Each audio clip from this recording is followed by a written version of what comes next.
All right, so this is a review for multivariable calculus or calculus 3 course. We're doing an exam review for a couple chapters that involve vectors and lines and planes and just sort of general introduction to three-dimensional space. I'm just going to go through some problems here. First problem, we have vector A is 3, negative 1, 4. Vector B is 1, negative 1, 0. And then we're supposed to just do some routine calculations. So the first one is 2A minus 3B. Here. So 2A is 2 times the vector 3, negative 1, 4. Minus 3, B is the vector 1, negative 1, 0.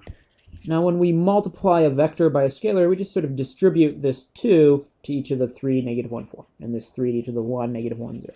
So what we get, here's 2 times 3 is 6. 2 times negative 1 is negative 2. 2 times 4 is 8. Minus 3 times 1 is 3.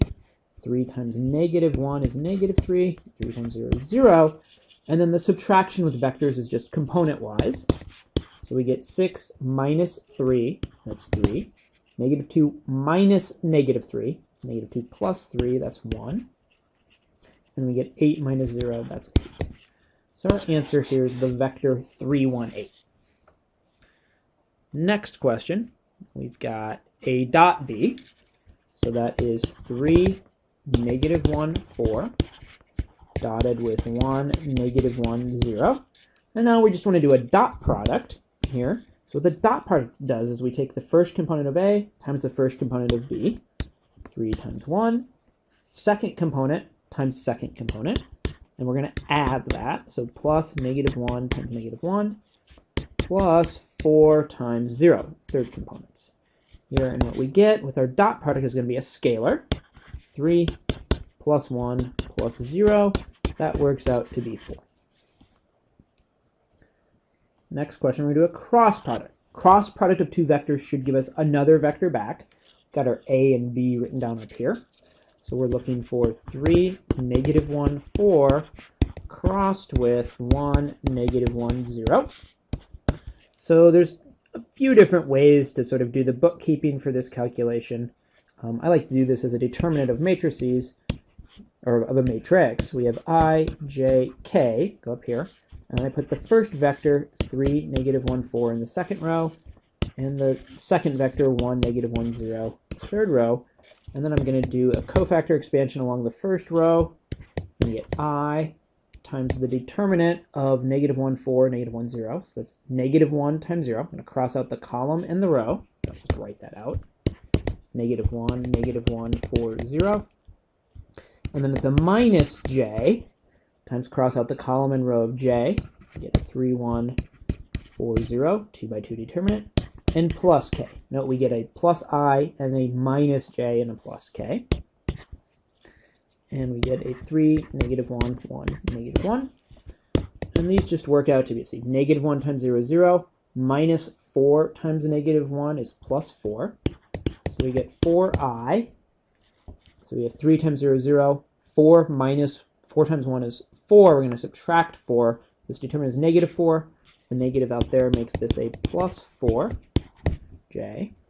The k is 3 times negative 1 is negative 3. Then we're going to subtract a negative 1. That's going to give us a minus 2k. So you could leave your answer like this. That's fine. In vector notation, maybe the other notation we're using, I would write this as 4, 4, negative 2. Note, if you want to check this, you can take a dot product of this vector with both of these, and individually 4, 4, negative 2, dotted with 1, negative 1, 0, should give you 0. That is, they should be perpendicular or orthogonal. 4, 4, negative 2, dotted with 3, negative 1, 4 should also give you 0. So if you do 4 times 1, that's 4. Negative 1 times 4 is negative 4. Well, I'd get a 0 for sure. 4 times 3 is 12. Negative 1 times 4 is negative 4. Those add to 8. Negative 2 times 4 would give us a negative 8. That would give us a 0 as well. So the answer checks out. Okay, now the magnitude of A. So A was the vector 3, 1, 4. We do the magnitude of a vector. Sorry, 3, negative 1, 4. What we do is we take the square root of, we take the first component squared plus the second component squared plus the third component squared. If you think about it, this is really the square root of A dotted with A. And in our case, that is, let's see, square root of 9 plus 1 plus 16. 9 plus 1 is 10, plus 16 is 26. So we get a square root of 26 as our answer. Next up, we want to find a unit vector in the direction of b. Just write down b was 1, negative 1, 0. So b happens to be 1, negative 1, 0. And we want to find a unit vector that points in the same direction. So what we're going to do, the standard sort of operation to get our unit vector, call that u, is you do b divided by the magnitude of b. So it's the vector 1, negative 1, 0, divided by the magnitude of 1, negative 1, 0. So that's 1, negative 1, 0, divided by the square root of 1 squared plus negative 1 squared plus 0 squared. So that's 1, negative 1, 0, divided by, this is going to work out to be 1 plus 1 is 2, plus 0, square root of 2. And you can take a vector, divide by a scalar, and sort of do that component-wise. And so we get 1 over the square root of 2, negative 1 over the square root of 2, 0. You could rationalize denominators, multiply by square root of 2 over square root of 2 if you want to. I think this answer is fine. If you wanted to rationalize that, you'd get square root 2 over 2, negative square root 2 over 2, and 0. Okay. Angle between A and B. So you have two vectors. You want to find the angle between them. What we're going to use is the formula A dot, A dot B is the magnitude of A times the magnitude of B times cosine of theta, where theta is the sort of angle between the two vectors. So rearranging this, we get theta should be an inverse cosine of A dot B over magnitude A times magnitude B. We get an inverse cosine, arc cosine, A dot B. I believe we found that already up here. You could run the calculation again. But A dot B was 4. A dot B is 4. Magnitude of A was one of the particular questions here. I believe that's the square root of 26. Magnitude of B, let's see. Well, we used that to find the unit vector. The magnitude of B was the denominator here. That was the square root of 2. You could also just run through these calculations on your own. Note, if I simplify this, I get cosine inverse of 4 over 2 square roots of 13. I could factor out a 2 from the 26 and do 2 times 2 is 4, square root is 2, which works out to be cosine inverse of 2 over square root of 13. So that's a fine answer. You could convert that into degrees or radians with an approximation using a calculator if you'd like to. Okay. Now we want to find the area of the parallelogram determined by A and B. So we've got a parallelogram, A, B. We want to find the area. That area, one way to calculate that is you take A cross B and you find the magnitude of A cross B. So we could go back through our calculation for A cross B. We could just redo that. In this case, I'm just going to copy that over. So A cross B, so this one here, it's 4, 4, negative 2. So again, if you hadn't done that question already, you could just redo this. It's 4, 4, negative 2. I just need to find the magnitude. It's the square root of 4 squared plus 4 squared plus negative 2 squared. It's the square root of 16 plus 16 plus 4. 16 plus 16 is 32, plus 4 is 36. Square root of 36. We get an area of that parallelogram of 6. Next one. Find a vector projection, find the vector projection of A onto B. So if we recall, again, A was 3, negative 1, 4.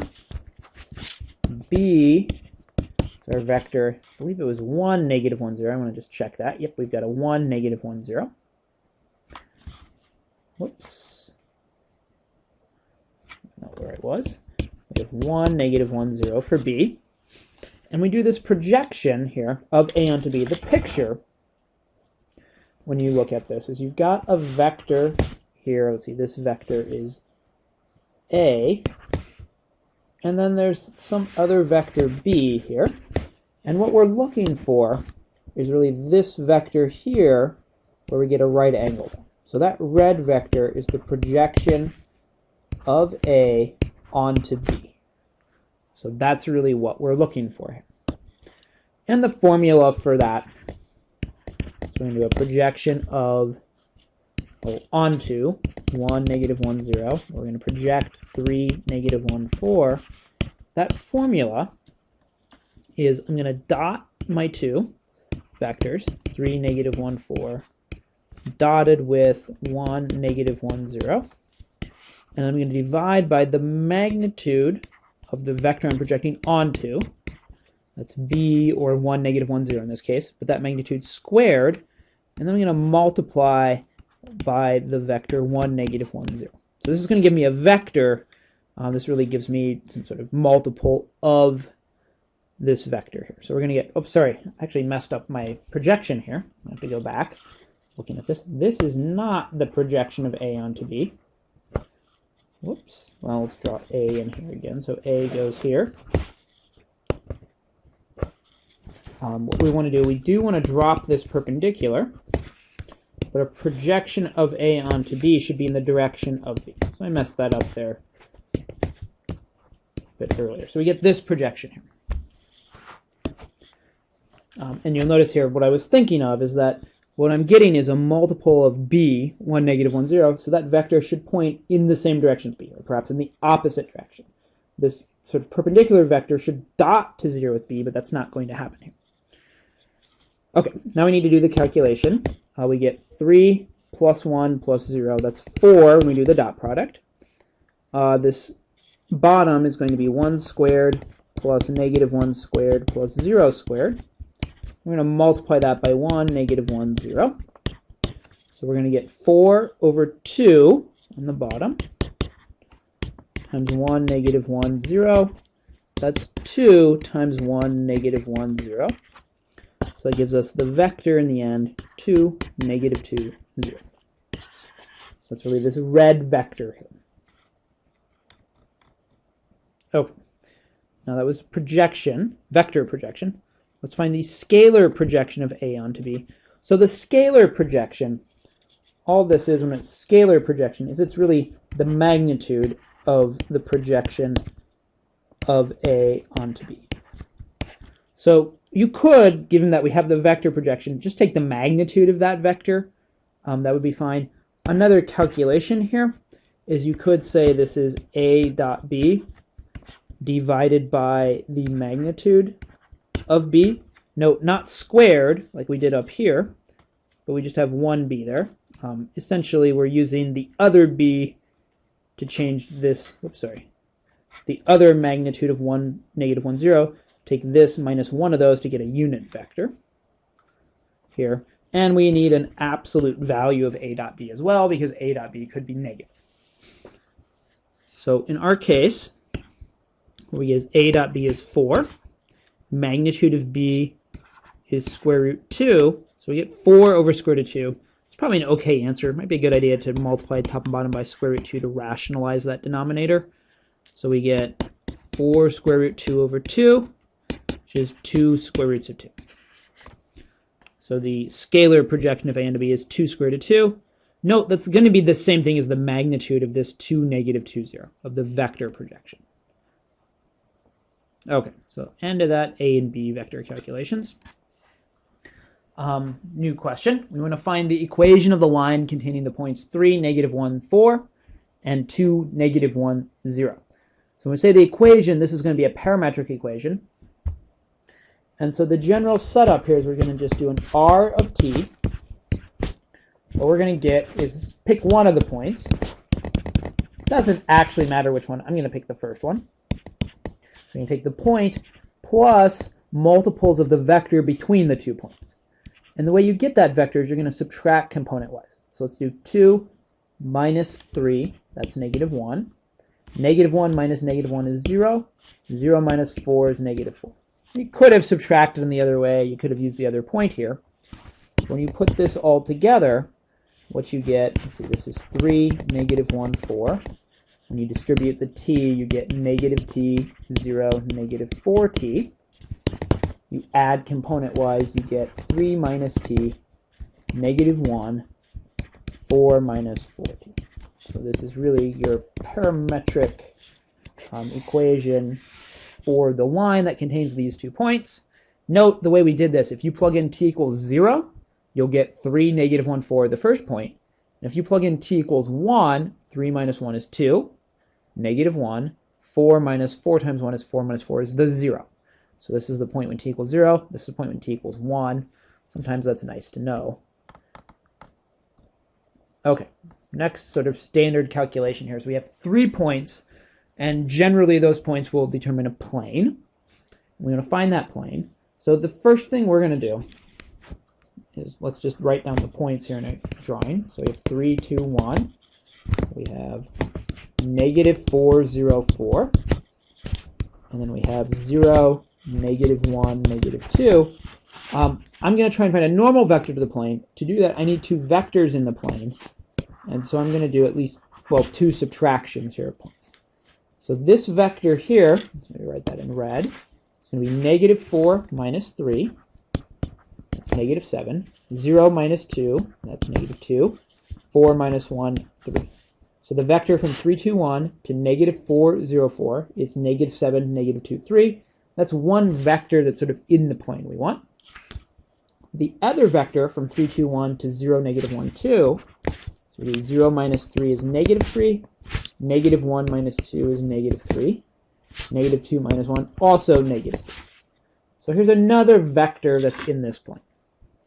Now, what we need for the equation of plane is we need a normal vector and a point on the plane. We've got 3 points on the plane, so you can pick any one of those. So you only get that normal vector. That normal vector is going to be the cross product of any 2 vectors in the plane.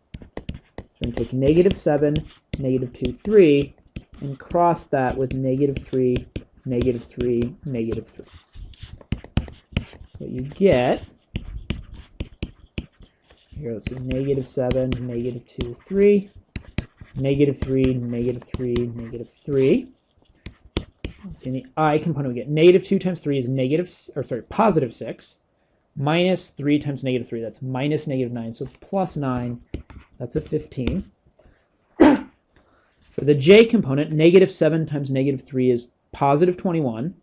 3 times -3 is -9, so we're going to add 9. That's 30, but because it's the J, it's a -30.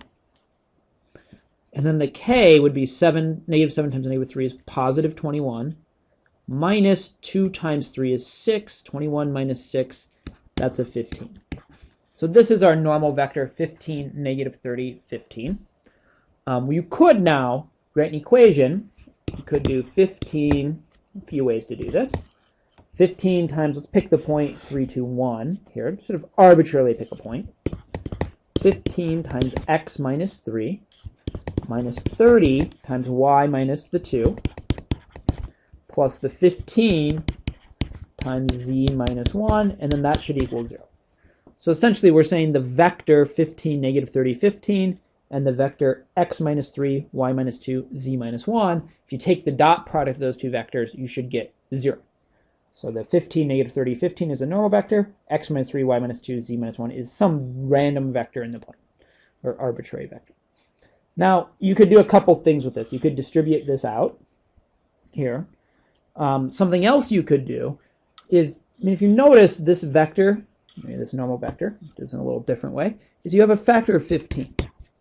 So this is 15 times the vector 1, -2, 1. So if 15, -30, 15 is normal to plane, so is 1, -2, 1. So one thing I might have done is just use this smaller vector here to work with. Just makes the calculation easier. There's certain places you could have noticed part of this 15. For instance, you could have rewritten -3, -3 as 3, or even -3 times 1, 1, 1. But still, we got sort of a factor of 5. So if you have the 1, -2, 1, you could rewrite this as just x minus 3 minus 2 times y minus 2 plus 1, which I don't need to write, times z minus 1. It's just a little bit simpler. Another thing you can do with either of these, let's just do the 1, negative 2, 1, is you could solve this here. Let's just do that first. So you get x minus 3 minus 2y plus 4 plus z minus 1 equals 0. That gives you x minus 2y plus z equals, let's see, we have negative 3, negative 1, that's 4, plus 4. That's actually a 0 there. So your point is x minus 2y plus z equals 0. Now, something you could have done once you had your normal vector 1, negative 2, 1 is written this down as x, when it's going to be x minus 2y plus z. It's going to equal some constant. And just to evaluate that, whoops. So evaluate that expression at any of the points here. So let's do 3, 2, negative 1. So 3 minus 4 is negative 1, plus 1, that tells me 0 there. So I don't need to, let's make that a little nicer. I don't need to actually expand this out as x minus 3, y minus 2, z minus 1. I can just plug in 3, 2, 1. 3 for x, 2 for y, 1 for z, and see what I get. Now, the idea is, and a nice check on this, is you should be able to plug in the other 2 points as well. So negative 4 times x plus 0 y, so negative 4 for x, 0 for the y, 4 for the z, negative 4 plus 4 is 0. If you use the point 0, negative 1, 2, you get a positive 2 from the y, minus 2 from the z. That'll give you 0 as well. So you can see this equation is in the form of a plane, and and these 3 points are all on that plane, so that you can know right away is the answer.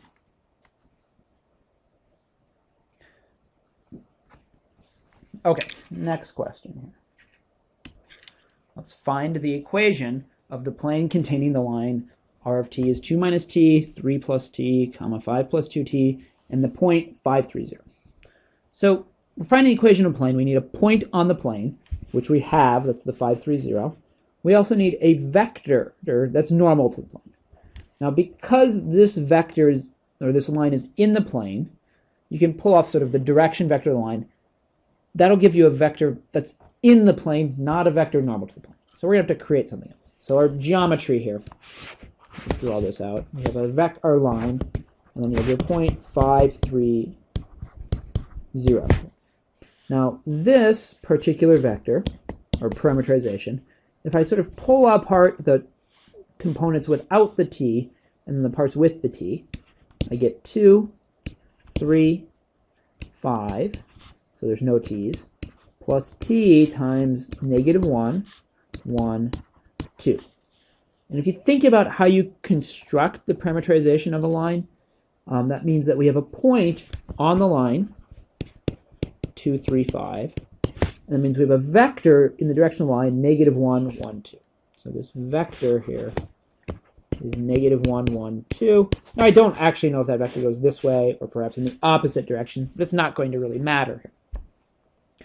So all of this is in the plane we're concerned about. And so we have to get a normal vector to the plane. We only have one vector, so we have to create a second vector. So that other vector, we can take our 2 points and subtract them. So I'm going to do 5, 3, 0 minus 2, 3, 5. When you do that, 5 minus 2 is 3. 3 minus 3 is 0. 0 minus 5 is negative 5. So now we have a new vector, and then the negative 1, 1, 2 are both in the plane. So we can get a normal vector. Our normal vector should be the cross product of those two vectors. So we're going to do I, j, k, 3, 0, negative 5, and then negative 1, 1, 2. So that will give us a normal vector to the plane. So we'll get our I component, we get a 0 minus negative 5, that's a positive 5. J is going to be 6 minus 5, that's a 1, because j it's a negative 1. K is going to be 3 minus 0, that's a 3. So our normal vector is 5, negative 1, 3, and we have a point 5, 3, 0. So the method that I like to do is just write down 5x minus y plus 3z. I know that should be constant for every point in the plane, in particular for 5, 3, 0. So if we do a 5 times 5, we get 25. minus 3, that's 22, plus 0. So that should get a 22, because if I plug in 5 for x, 3 for y, 0 for z, I get a 22. So that just has to be the right equation. Okay. Another equation of the plane question. So I find the equation of the plane parallel to the plane 3x minus 4y plus z equals 7 and containing the point 3, negative 1, 2. So if I have two planes that are parallel, that's going to mean they have the same normal vector. So our normal vector is the same as the normal vector of this equation. But we can actually just read that off as a 3, negative 4, 1. So parallel planes, we get the same normal vector. So in our case, we're going to end up with an equation like 3x minus 4y plus z. That's the same left-hand side. What's potentially going to change is this right-hand side will be something other than 7. How do we find out what that is? Well, we need to have the point 3, negative 1, 2 on the plane. So you could just plug in 3 times positive 3. 3 times 3 minus 4, our y component is negative 1, plus 2. That gives us 9, plus 4 is 13, plus 2 is 15. That means that the equation is 3x minus 4y plus z equals 15. So that will both include this point and be parallel to this plane.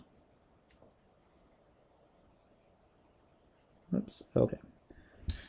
Another equation, this time for a line. So we find an equation of a line parallel to this line and containing the point 5, 2, negative 1. So two parallel lines will have direction vectors that point in the same direction, or at least the direction vectors will be scalar multiples of each other. So our vector, sort of in the direction of the line, well, that's going to be the things multiplied by t here. So it's a 3, that's a negative 1t. There's no t in the z component, so that's a 0. This is sort of our direction vector. And so our line, let's maybe call this r2 of t. I've used r of t up here, so I want to call it something else. It's going to be the point, which I'm going to sort of write as a vector, 5, 2, negative 1, and then plus t times 3, negative 1, 0. In the end, this gives us 5 plus 3t, 2 minus t, and then just negative 1 here. So note, really, it's very similar to this. We have the 3t, we have the minus t, we have no t's here. And instead of having negative 1, 2, and 4, we have 5, 2, and the negative 1. So we're just replacing the point effectively in that equation. Very similar to the parallel plane, problem number 5. Next one. Find the point, Find the point where the line r of t is 3 minus t, 4 plus 2t, comma t, and the plane 2x minus 3y plus 4z equals 6 intersect. So our strategy here is we're just going to plug in 3 minus t is x, 4 plus 2t is y, t is z into the plane equation. We can solve for t then, and then plug that t back into our line, and that should give us our point. So what we're going to get is 2x, but we're going to need 3 minus t, minus 3 times y, which is 4 plus 2t, plus 4z, which is just t.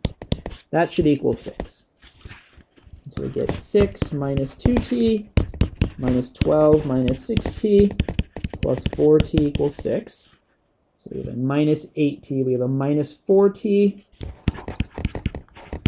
minus 6 equals 6. We can move the 4t over there and get negative 12 equals 4t. You see that t is negative 12 over 3, negative 12 over 4, sorry. T is negative 3.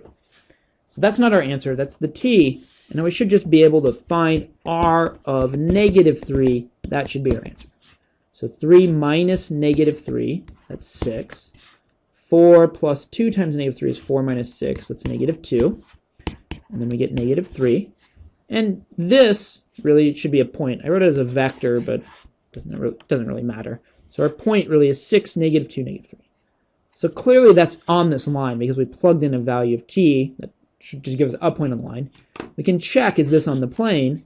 Well, if you do 2 times 6 minus 3 times negative 2 plus 4 times negative 3. Does that give us the 6 that it's supposed to? So that's 12 plus 6 minus 12. 12 and minus 12 cancel. It does indeed give us the 6. So it checks out that this point is indeed both on the line and on the plane. Okay, next one. Let's see, we've got consider the lines. R of t is t, 2 minus t, 3 plus 4t, and m of t is 5t minus 3, negative 2t plus 2, 6t plus 5. We want to find the intersection of the lines. So that intersection here is a point on both. We're going to get r of t equals m. Now it's tempting to put a t in here, but it could be a different value. So for instance, like r of 1 could equal m of 2. So let's just put in an s here. And that's going to give us 3 equations and 2 unknowns. So we'll get a t equals 5s minus 3. And then we'll get a 2 minus t equals negative 2s plus 2. And we'll get a 3 plus 4t for this third component equals 6s. Let's write that a little bit nicer. 6s plus 5. Now we need to solve this. So one thing I'm going to do, how about we add the first and second equations together. The reason I want to do that is t plus negative t will cancel. So I'll get 2. On the right-hand side, 5s plus negative 2s is 3s. Negative 3 plus 2 gives me a minus 1. That gives me a 3s equals 3. 3s equals 3. That tells me if there is a solution, it has to be when s is 1. That is, we have to do m of 1 has to be the solution here. Now to find t, what I can do is plug this s into one of these equations. So how about this first one, because it's already solved for t. So t is 5 times 1 minus 3. It's 5 minus 3. T is 2. So if s is 1, t is 2. So the claim here is that if we have a solution, it has to be when s is 1, that is, it's m of 1, equals r of 2. Now, note, when we solved this, we ignored this third equation altogether here. And so it could be that when we plug in s is 1 and t is 2, that the x and y components match, but the z's are different here. So that's fine. One way to check if this works out is just find r of 2 and m of 1. So r of 2, let's see, that's 2, comma 2 minus 2, that's 0. 3 plus, it'll be 8 is 11. And then we do m of 1, plugged in s equals 1. We get 5 minus 3, that's 2. Negative 2 plus 2, that's 0. 6 plus 5, we do get the 11. So our answer here, our intersection point is 2, 0, 11, sort of same for both here. Now, I guess in principle, you just try values of t until you find ones that match. That's generally really tough, so we want a more systematic approach. Okay, next question. We want to find the angle between the lines. This is going to end up being the angle between the direction vectors.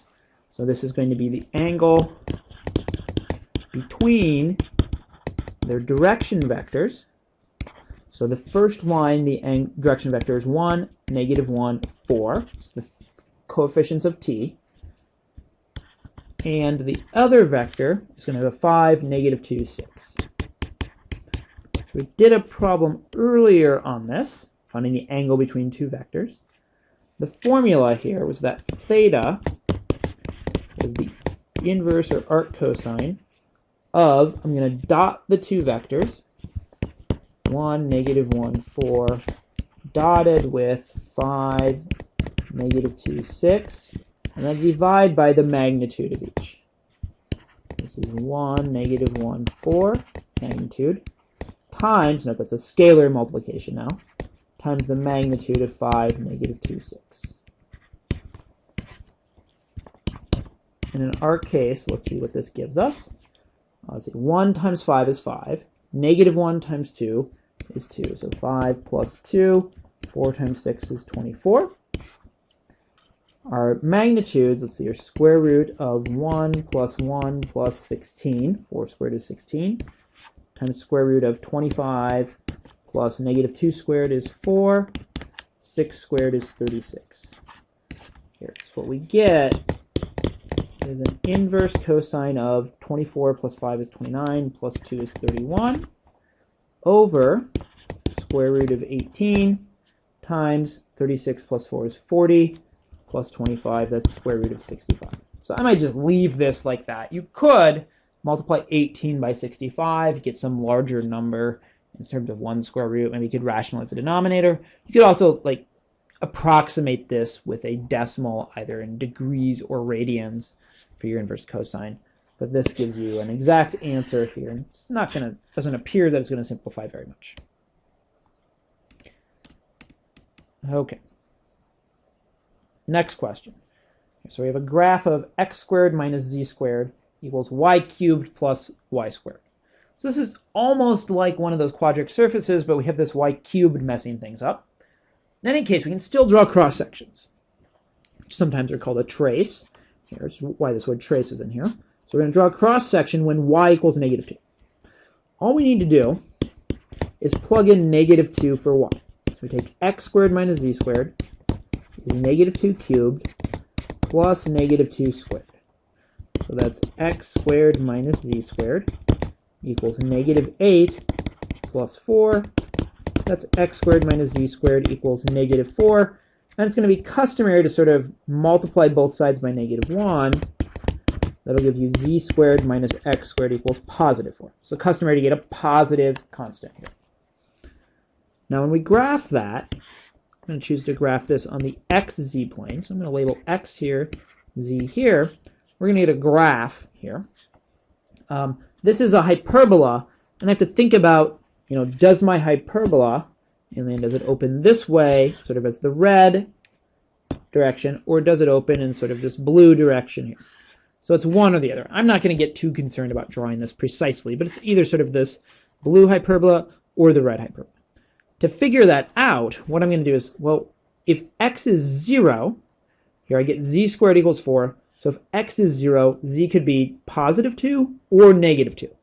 So when x is 0, we could get a positive 2 or a negative 2.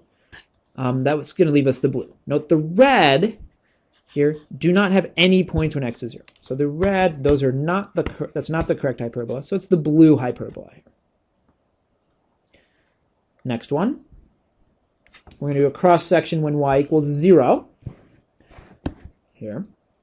So again, we're just going to plug in y equals 0. So we get x squared minus z squared equals 0 cubed plus 0 squared. Well, 0 cubed plus 0 squared is 0. And so what we get is x squared minus z squared equals 0. That is x squared equals z squared. And that is x equals, well, it'd be tempting to say z, but you could actually have plus or minus z. So when we go to graph this, we're actually going to get two lines, x equals z. It's going to be this line here. We're also going to get x equals negative z is this line here. This is sort of this x here. So our cross section is an x when y equals 0. Next one, when y equals 1, same thing. We're going to get x squared minus z squared equals, it was y cubed plus y squared. So I get 1 cubed plus 1 squared. So we get x squared minus z squared equals 1 plus 1. That's 2. Graph this again on the xz plane. And again, really this is a hyperbola because it's square minus square. So I either get this blue sort of hyperbola that we had before, or sort of this red hyperbola. Again, I'm not really concerned about scale. I just want the general shape here. Now, if I plug z equals 0 this time, I get x squared equals 2. It means x should be plus or minus 2. It tells us there should be two solutions when z equals 0. Z equals 0 is the x-axis. I get two solutions. Our cross-section is this red cross-section this time.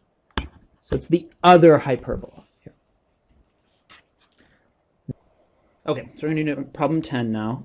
Here we have a position function, which is really a vector-valued function or a parameterization of a curve. In our case, the x-coordinate is 1 over square root of 2 times t to the 4th plus 5. The y is 7 minus t squared, and the z is t to the 6th over 3. And so the first thing we're going to do is find the velocity. And the key thing here is that the velocity is really just the derivative of the position. So the velocity vector derivative position. And so we just differentiate each of these three components component-wise here. So we get 4t cubed over square root 2. Derivative 5 is 0. You get a negative 2t, differentiating 7 minus t squared. You get a 6t to the 5th over t to the 6th over 3. And we could simplify this a bit. You multiply the top and bottom by square root of 2. You get 4 over square root of 2 times 2t cubed, negative 2t.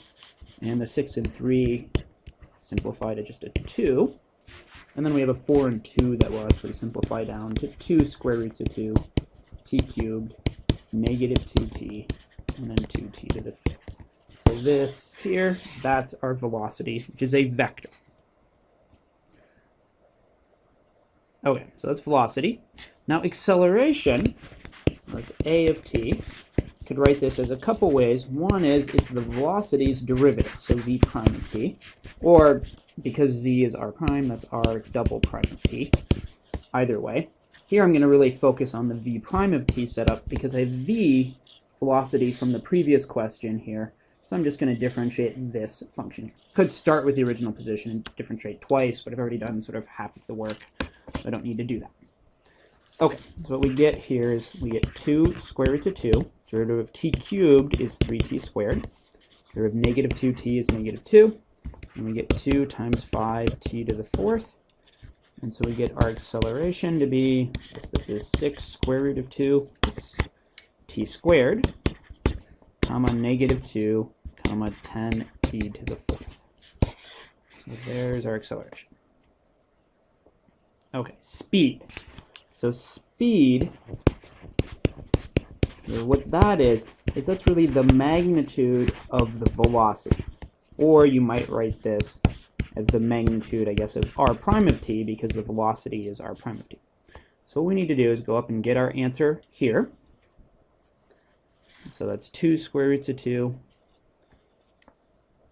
t cubed. So we're going to get the magnitude of 2 square roots of 2 t cubed.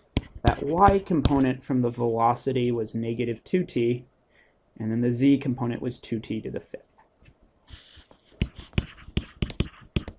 We just need to find the magnitude of this vector, which is the square root of 2 square roots of 2. I could bring the 2 inside as a square root 4. That would give me square root of 8. So 2 squared to 2 squared is 8. So we get 8t to the 6th. Negative 2t squared will give me a positive 4t squared. 2t to the 5th squared will give me a 4t to the 10th. And then, let's see, I can factor out a 4, which will be a 2 outside of the square root. You can also factor out a t squared, which will be a t outside of the square root. Maybe let's show that step here. Let's do a square root. This is 4t squared times 2t to the 4th plus 1 plus t to the, let's see, we pulled out a t squared, so that's t to the 8th. So we can pull out the 4t squared as a 2t.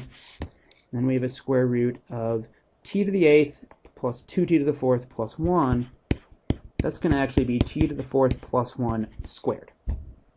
So if you took t to the 4th squared, you get t to the 8th. 1 squared would be 1. T to the 4th times 1 is t to the 4th times 2 gives us the 2t to the 4th. And then assuming, I guess really this should be an absolute value of t here, but we're going to assume t is positive here, so I'm going to ignore that. So I'll get 2t, and then I'll get a t to the 4th plus 1, because the square and the square root will cancel out. So this is our speed. Note, speed is a scalar, velocity is the vector. Okay, arc length. So I'm going to find the arc length when t goes equals 1 to when t equals 3. So our arc length, what this is going to be is it's an integral, well, from 1 to 3, really of our speed, magnitude of velocity, or magnitude of r prime. So we can just plug in the answer from the previous part. So we get 2t times t to the 4th plus 1 dt. I mean, you could go through the work and derive that again, but we already did that on the previous question, so I'm just going to use that. Now to integrate this, I'm going to distribute the 2t. And I'm going to get 2t to the 5th plus 2t. And that's a polynomial, so I can integrate that pretty readily. I get 2t to the 6th over 6 plus the integral of 2t will be t squared from 1 to 3. Note here the 2 and the 6 cancel to give a 3 on the bottom. So we'll get 3 to the 6th over 3 plus 3 squared minus 1 to the 6th over 3 minus 1. So this, let's see, 3 to the 6th over 3, that's 3 to the 5th, which is going to be 243, plus 9 minus a third minus 1. So this would be 252, 251 minus a third. 251 is going to be 753 over 3. So we'll end up with 752 over 3. So that length of the curve from the point where t equals 1 to the point where t equals 3 is 752 thirds. Next one, unit tangent vector. Okay, so the general setup here is our unit tangent vector. This is going to be, well, really r prime, but that's just v of t divided by the magnitude of v of t. So we get a vector that points in the same direction as the velocity. We have to divide by the magnitude of the velocity. That means we're getting a unit vector that points in the same direction as velocity. So let's go find v of t. We used that up here would be one place we used it. So there's this vector here. So it's 2 square roots of 2 t cubed. So this is 2 square root of 2 t cubed. That y component was negative 2t. And the z component is 2t to the 5th. So that's just our velocity vector. If you had a position function, you'd have to differentiate. And then we divide by the magnitude of this vector. Well, the magnitude of that vector, I guess I'm writing this out here. I don't really need to do that. That's the speed. We already calculated that in part C. Speed is 2t times t to the 4th plus 1.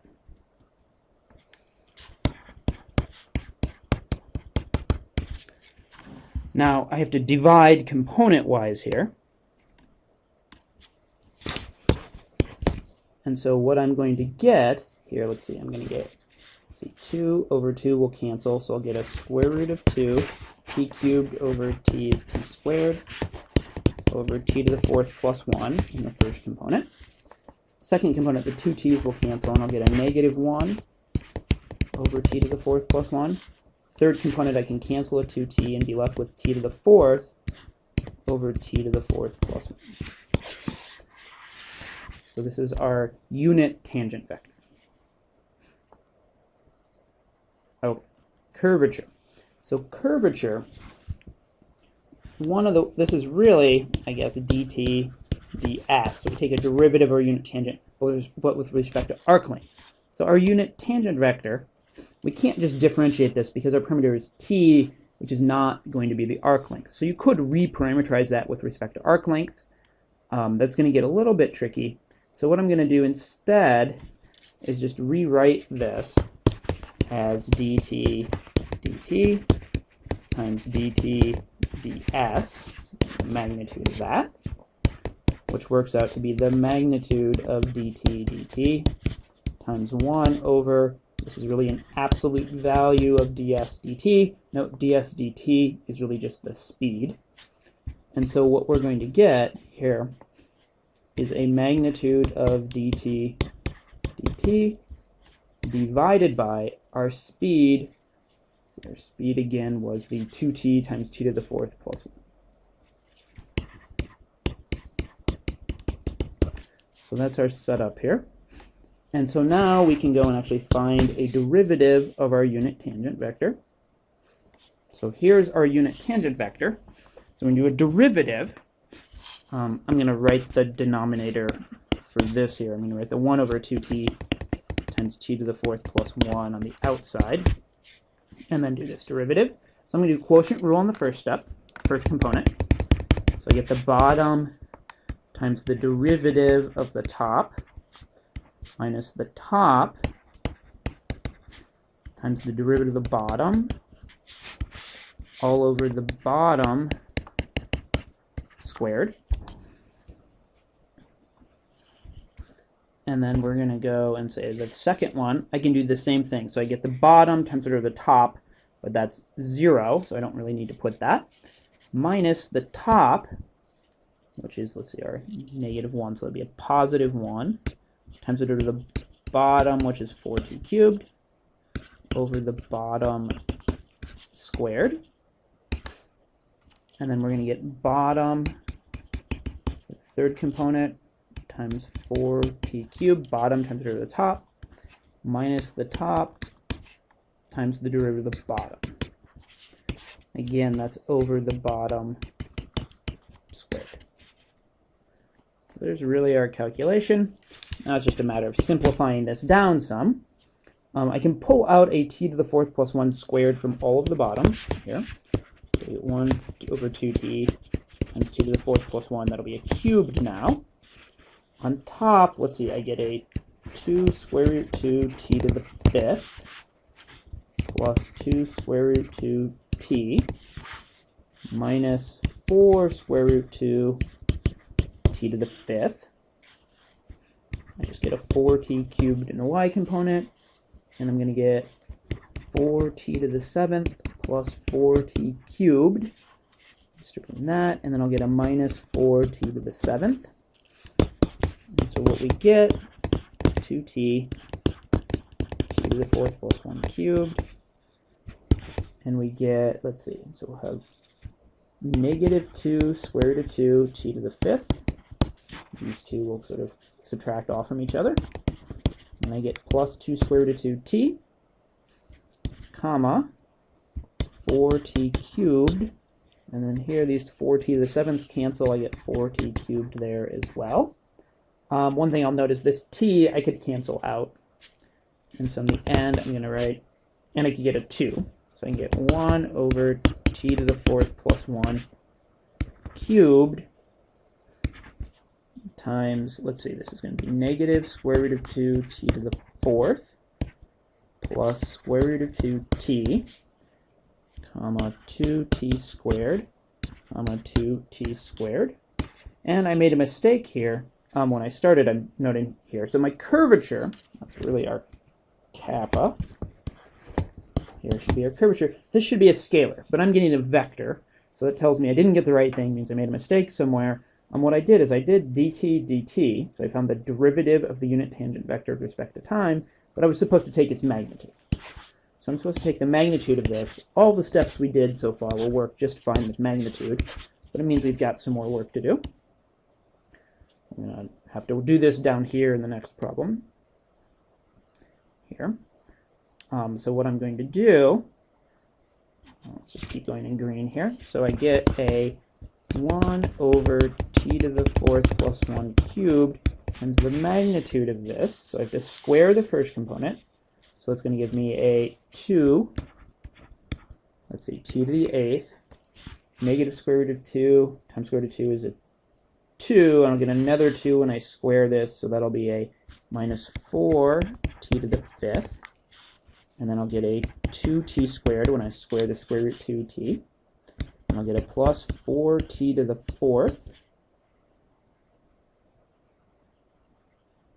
Oh, and now I'm realizing I made a mistake. Things didn't work out how I wanted to. So I thought that this 4t to the 5th, negative 4t to the 5th, should cancel sort of with this 4t to the 4th. It didn't because I have t to the 4th, t to the 5th. So I'm noticing I made a mistake. When I divided by the 2t here, this term here should have been just square root of 2. Whoops. So that should just be square root of 2. And that's going to change. Let's just erase everything we've got here. So I still square the negative square root of 2t to the 4th. That's 2t to the 8th. When I square the, or to take square root of 2 times square root of 2, that's 2. So I'll get a minus 4t to the 4th plus just 2 when I square the square root of 2. And then I get a plus 4t to the 4th when I square the y component, plus another 4t to the 4th when I square the z. Note here, these 4t to the 4th will cancel. I can pull out a 2 to come out as a square root of 2, t to the 4th plus 1 cubed. And what I'm left with is, under the square root, So I have a t to the 8th plus 2t to the 4th plus 1 after I factor out that square root of 2. Note here what we get, so we have square root 2 over t to the 4th plus 1 cubed. This thing inside the square root, that's t to the 4th plus 1 squared. And so what I get here is square root 2 times t to the 4th plus 1 over t to the 4th plus 1 cubed. So I can cancel out one factor, t to the 4th plus 1, and I get a square root 2 over t to the 4th plus 1 squared. So that is the curvature, which is the answer to part F, and we just sort of spilled over here into the space for part G. That all goes, well, it goes up there, really, first. Okay, so when we do part G here, we want to find the tangential component of acceleration. There's a variety of these that we can, or that should be a scalar. There's a variety of formulas we can use. Let's switch maybe to purple color just so it's different from this. And the formula that I'm going to use is this tangential component of acceleration. It came out of our book here. Is the derivative with respect to t of the magnitude of v. That is, it's the change in speed with respect to time. So what I'm going to say is this is then the derivative with respect to t. Now our speed, I got to go back up and find that. Let's see, that was way back up here. It's 2t times t to the 4th plus 1. So it's just 2t times t to the 4th plus 1. Find that derivative. You could do a product rule here, but it's probably easier just to distribute the 2t. It's 2t to the 5th plus 2t. And so our tangential component of acceleration is just 2 times 5 is 10, t to the 4th plus 2. So that's our tangential component of acceleration. Then the normal component of acceleration, again, I would just use the formula from the book. This is, well, there's a few ways to do this. One is, this is going to be curvature here times the magnitude of our velocity, that is our speed, squared. So if you use this formula, we have to go find our curvature. Calculated here, that's the square root 2 over t to the 4th plus 1 squared. So square root 2 over t to the 4th plus 1 squared times the speed squared. So the speed was 2t times t to the 4th plus 1 here, and then we have to square that. And so our normal component of acceleration, let's see, it's square root 2 over t to the 4th plus 1 squared times 4t squared times t to the 4th plus 1 squared. The t to the 4th plus 1 squareds cancel, and I'll get 4 square roots of 2 t squared. So that's our normal component of acceleration. So that's the last bit here. There's another way to do this one, and that is there's a formula where really this an, the idea here is that you have sort of unit vectors. Really, one of these is t, one of these is n here, and then you have an acceleration vector which points in some direction. So this is a, not necessarily a unit vector.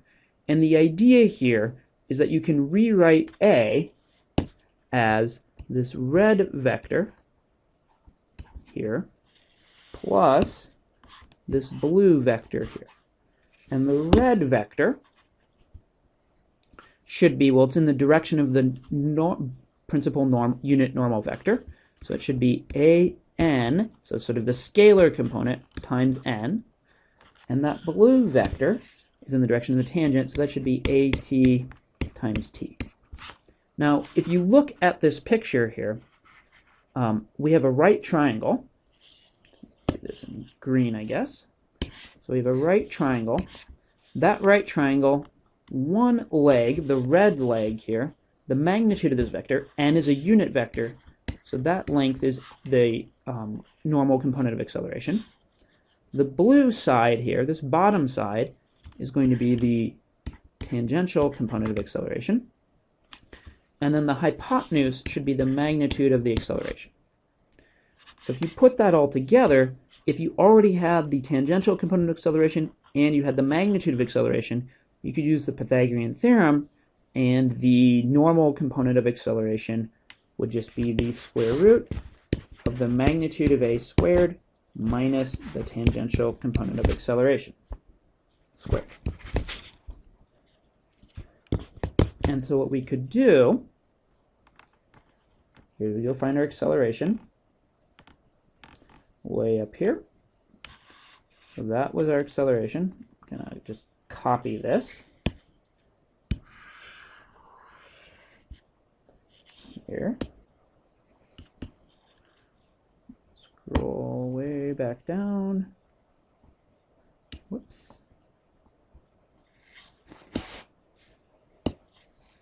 Plop that there. Let's just keep this off to the side here. Okay, so our magnitude of our acceleration squared, that's really going to be this vector dotted with itself is one way. So what I'm going to use is the magnitude of a squared. That's just a dot a. That works for any vector at all here. And so what we're going to get, let's see, 36 times 2, once I square that, is 72 t to the fourth, plus 4, when I square the negative 2, plus 100 t to the eighth. And I should subtract off the tangential component of acceleration squared. So 10 t to the fourth plus 2 squared. And so what I get, square root of, let's see, so it's 72 t to the fourth plus 4 plus 100 t to the eighth minus, when I square this, I'll get 100 t to the eighth. 10 to the fourth times 2 is 20 t to the fourth, times another 2, whoops, will give me a minus 40 t to the fourth, and then I'll get a minus 4. So ugly looking thing here, but 100 t to the eighth cancel, 4's cancel, and what we get is 72 t to the fourth minus 40 t to the fourth. We get a square root of 32 t to the fourth. We can pull out a 16, so we get 4 square roots of 2 t squared. You know what, we could do things this way. We get the same answer we did before. The main advantage of this method in green is we did not have to calculate the curvature here. So we didn't need the curvature. You look at the AT calculation, we just needed the speed. We found the derivative of speed here, and we needed the acceleration. So typically, if you didn't have the curvature sitting around, this green method is going to be better. If you've got the curvature, probably this purple was a little bit easier, but that curvature calculation can get a little bit difficult. Okay, next one. So number 11 here, consider a particle that has acceleration function 3t minus 4, comma t squared, comma negative 1. We have an initial velocity and an initial position, and we want to find the position of the particle when t equals 3. So our setup here is a of t equals 3t minus 4, t squared, negative 1. And so our velocity is going to be, well, I'm just going to integrate each of these, or find an antiderivative. So I'm going to get 3 halves t squared minus 4t. I get a t cubed over 3, and I get a negative t, but I'm supposed to add a constant on each one. So I'm just going to add plus some vector c1, c2, c3 here. To figure out what these constants are, I can plug in 0 and get my initial velocity. So what I get here is v of 0 equals, well, this whole vector is all 0, so that's just c1, c2, c3, but apparently that's 2, negative 1, 0. So you plop those in here, and that tells us our velocity is 3 halves t squared minus 4t plus 2 for c1. We get t cubed over 3 minus 1, 1 being the c2, and we just get a negative t there for c3. Now our position then will be the antiderivative of velocity, so we just need to integrate these component-wise. T squared will be t cubed over 3, so we get a 1/2 t cubed minus t squared over 2 is the antiderivative of t, so we'll get a minus 2t squared plus 2t. And then I'm going to integrate t cubed over 3 gives me t to the 4th over 12. Integral of negative 1 is negative t. Integral of negative t is negative t squared over 2. And again, I need to add a constant vector. Now I'm going to do something that's, I think, very typical, but maybe technically not correct. I'm going to just reuse C1, C2, C3. So these are different than these C1, C2, C3, but I've already figured out what those are, so I don't need them anymore. So I'm just going to ignore sort of the fact that I'm reusing these just so I don't have to create a whole bunch more variables. Then what I can do is do r of 0 is 0, 3, 1, but that's also, again, if I plug in 0 for t, this whole vector is 0. It should just be C1, C2, C3. So I get 0, 3, 1. And so my r of t really should be 1/2 t cubed minus 2t squared plus 2t plus the c1, which is 0. And you get t to the 4th over 12 minus t plus c2, which is 3. And then negative t squared over 2 plus c3, which is 1. So that's our position function, and now what we want really is just r of 3. So r of 3 should be 1/2 times 3 cubed is 27, minus 2 times 9 is 18, plus 6. See, 3 to the 4th is going to be, I can take 1 3 and cancel that 12 to a 4, so I'm going to get 27 fourths minus 3 plus 3. I'm going to get a negative 9 halves plus 1. And we could simplify that a little bit. Let's see, this is 27 halves minus 12. The 3 and the 3 cancel, so I just get 27 fourths. Let's see, negative 9 halves, I lost my 1 there. So that's 2 halves, so that's a negative 7 halves. And then that's a minus 24 twelfths. So we should get 3 halves, 27 fourths, negative 7 halves as the position when t equals 3. Okay, so number 12 here, we want to find a vector function that's really just a parameterization of a curve that represents the curve of intersection of the surfaces z equals x squared minus y cubed and y equals x squared. So the thing I'm going to focus on is this second equation, y equals x squared, only has 2 of the variables, and it's solved for another one of the variables. So what I'm going to do is my hope is I can just let x be t. Then, because I have to have y equals x squared, y will have to be t squared. So I have an x and a y in terms of t, and now I just have to find z in terms of t. But, very fortunately, z, if I'm going to satisfy this equation, that is be on this surface, z has to be x squared minus y cubed, but x is t, and y squared is t squared. So that means z has to be t squared minus t to the 6th.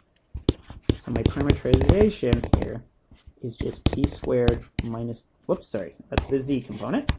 Parameterization is the x component is t, the y component is t squared, the z component is t squared minus t to the 6th. So that's just a short, sweet parameterization of the surface of intersection of, or sorry, the curve of intersection of those two surfaces. Okay.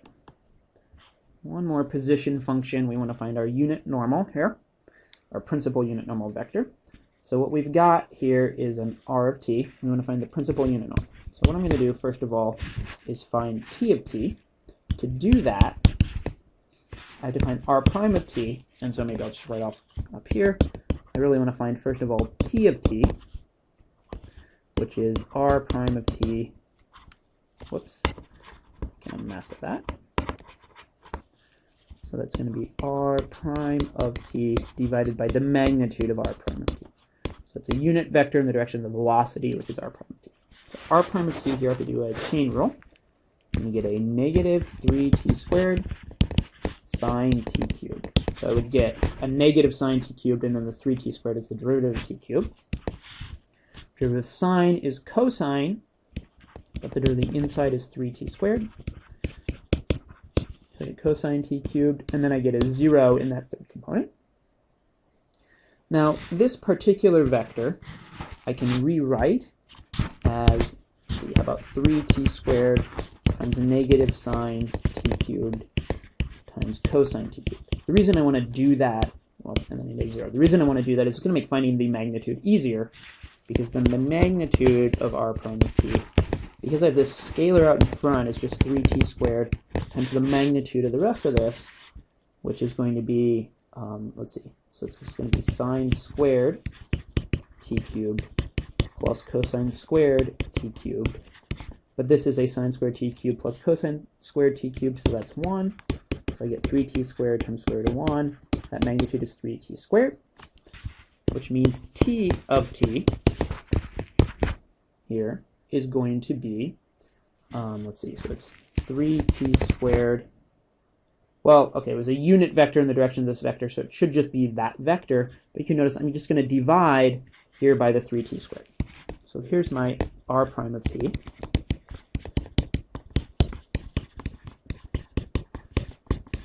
And then I have to divide by the magnitude, which is just turns out to be that scalar out in front. Those cancel. So my unit tangent is negative sine t cubed cosine t cubed comma 0. Okay, that's t. That's not what we're asked for. We're asked for n. N is the derivative of t with respect to t here, except we need to make that into a unit vector. So what I'm going to do is find really t prime, which is the derivative of t with respect to t, and then I'm going to convert that into a unit vector that will be n. So okay, and that derivative of t with respect to t is, let's see, component-wise, whoops, I get derivative of negative sine is negative cosine, but the derivative of the inside function of t cubed is 3t squared. I get negative 3t squared cosine t cubed. Derivative of cosine t cubed is going to be a negative sine t cubed times the derivative of the inside, which is 3t squared. And then I get a 0 for that third component. So that gives me the derivative of t, my unit tangent vector with respect to t. And what I need to do for n is I now need to divide by the magnitude of this vector. So one thing I can do to make this into a unit vector is factor out the 3t squared. And then I'm left with negative cosine t cubed, negative sine t cubed, comma 0. Now this vector on the inside is a unit vector, so I know the magnitude of the whole vector will be 3t squared times the magnitude of the vector inside. So basically what I'm using is the fact that for a positive constant k, the magnitude of kv, where v is any vector, is k times the magnitude of v here, and that's really for a positive k here, which is 3t squared, but has to be positive. If we factored out that negative, we'd have to sort of take an absolute value kind of concern. We'd have a negative out here, and we'd have to get absolute value. Things would be a little different. Okay, so what that means here is that the magnitude, whoops, that's dt dt, that's just fine. But that means n should be the dt dt, 3t squared, negative cosine t cubed, negative sine t cubed, 0. And then I need to divide by the magnitude of dt dt, which will be 3t squared. These will cancel, and I'm left with the unit vector inside, which is just negative cosine t cubed, negative sine t cubed, and then 0. So there's my principal unit normal vector. Okay, last one here. We want to reparameterize RT with respect to arc length. So let's go find R here. So R is cosine t cubed sine t cubed. Let's just rewrite this. Cosine t cubed sine t cubed, and I believe it was a negative 2. Yes. Now, what we want to do is basically replace t with something else so that we get essentially, let's see, an arc length that's just that new parameter, say s. So the way to do that, we're going to start with our arc length function s. We're going to integrate. We're going to assume we're starting at t equals 0 up to t, and then we're going to integrate really the magnitude of r prime of, now we'd put a t here, but we're using a t up in our limit of integration. So we'll use a tau just sort of as a dummy parameter. our dummy variable. So I'll do the integral of the magnitude of r prime of tau d tau, integrate from 0 to t. So it's an integral from 0 to t. Let's see, did we find r prime of tau? Magnitude of r prime of t we found to be 3t squared. So in our case, that's a 3 tau squared d tau. You integrate 3 tau squared, you're going to get tau cubed. Integrate from 0 to t. That'll be t cubed minus 0 cubed. That's just t cubed. So we get that this arc length is t cubed. So what we can do is we can really replace t cubed with s. Now a lot of times what we would do is solve this equation for t in terms of s here. If I look up into my r of t, the only places t show up are t cubed, so I really just need to know what t cubed is. So now all I'm going to do is rewrite this as r of s equals cosine of not t cubed, but that's just s, sine not of t cubed, that's s, and then a negative 2. And there's my reparameterization with respect to arc length here. And sort of that's my answer. What this means really is now if I was going to do a new arc length, so let's just do an arc length, maybe we normally say s, but that's a little confusing now. I could say it's an integral from 0 to s, magnitude of r prime of tau d tau. Now, what I'm going to need to do, let's do this down here, integral from 0 to s. Let's see, so the r prime now is going to be the vector negative sine s, and then we're going to get a cosine s, and then we're going to get a 0, or negative 2 is 0. Sorry, shouldn't be s's. Those should be taus. Here. And then when you integrate this, when you find the magnitude, you get a square root of sine squared tau plus cosine squared tau plus 0 squared, which is just 0, d tau. But that's just the integral from 0 to s. So sine squared tau plus cosine squared tau is 1, plus 0 is 1, square root of 1 is 1. Make that a little nicer. 1 d tau. When you integrate, you get tau from 0 to s. You're just going to get s. So the whole idea here is the arc lengths from 0 to s should be s. That's really what it means to reparameterize in terms of arc length. Okay, that ends our solutions video for this review.